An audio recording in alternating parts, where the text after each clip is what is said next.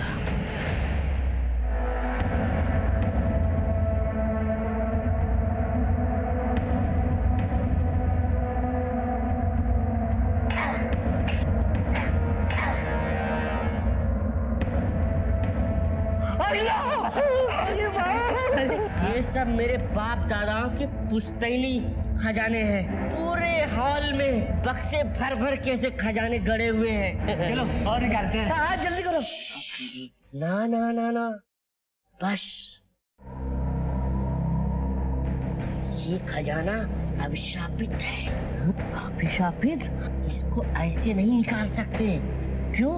इसके लिए हम सबको पहले एक लड़की की बलि देनी होगी। बलि? और बलि के लिए हमने मिष्टी को उठा लिया।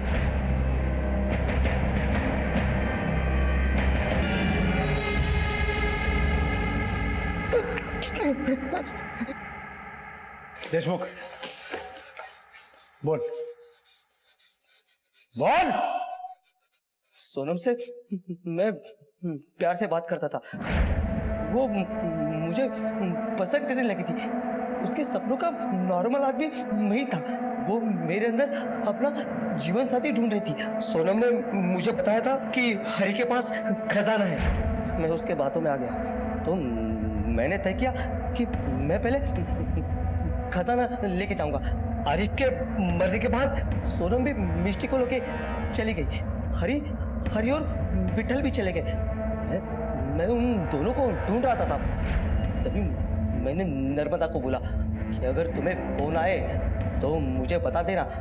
तभी विठल ने नर्मदा को कांटेक्ट किया और उसने मुझे बताया। कहने को तो ये कत्ल की वारदातों का सिलसिला था, लेकिन इस अपराध की जड़ क्या थी? कौन जिम्मेदार था और क्यों घटे ये अपराध? हरि का बोला एक झूठ इतने बड़े अपराध की शक्ल इख्तियार कर गया।